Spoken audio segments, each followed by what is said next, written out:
whether it's threat intelligence feeds, security information and event management or SIMs, even cloud providers to help streamline investigation and remediation process for discovered vulnerabilities.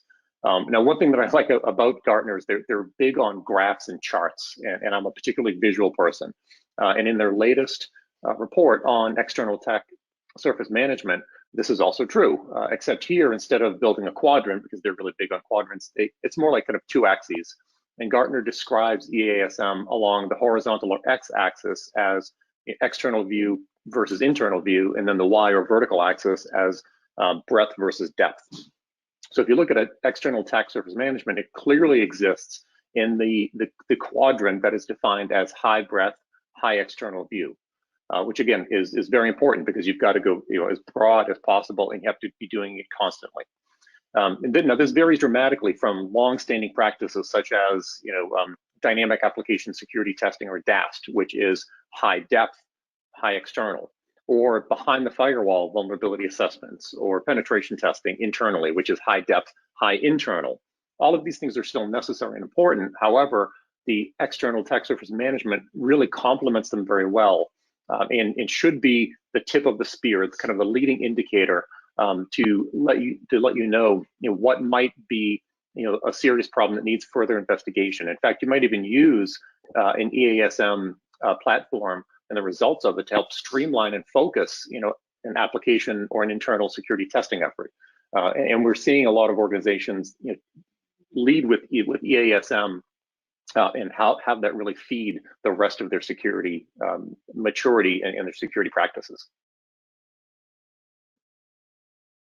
That's excellent. Yeah, the depth and the breadth, that's really important. So where you can get that wide visual view that we really never have had, or we've had, but it's been extremely manually intensive. Now we have automated tools that can get us that 80% of the way there with the breadth. And then I do very much like, I personally come from the threat intelligence world, and we could take an actor and we could track that actor, and that's depth. But I'll tell you what, where that actor had the ability to, that actor or variants of that actor group, right? Where they could take that from a wide perspective or laterally within a very large organization was always the biggest challenge, right? You're giving me that rifle shot, but you're not giving me the shotgun blast, right? So, Bikash, anything to add from your experience in the market? Because you do come from the DAST world, right? I mean, as Ed was talking about, so the breadth versus the depth, and then taking that really from discovery and reconnaissance and inventory to that next level of, and I'll throw this word out, the third piece that that I like to talk about in the industry as well is there's breadth, there's depth, and then there's continuity. Right? Then there's the continuous aspect. Can you maybe elaborate a little bit about that, Sure. what you're personally seeing in the market? Sure.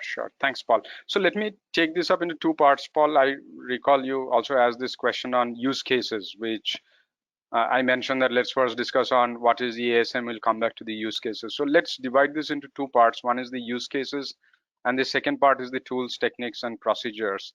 So when it comes to the use cases, there are a few key use cases which EASM tool solves.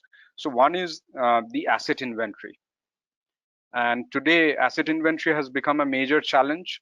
Of course, EASM cannot do the internal assets. It can only do the external asset inventory. And for internal asset inventory, you have other set of tools. So asset inventory is one use case. Second use case is shadow IT discovery.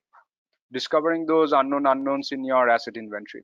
Now, when it comes to shadow IT, there are multiple tools which can help you in shadow IT. One is like the CASB kind of tools. The CASB tools can find out shadow IT in terms of what kind of applications are being used by the employees of an organization, which is not known to the IT team.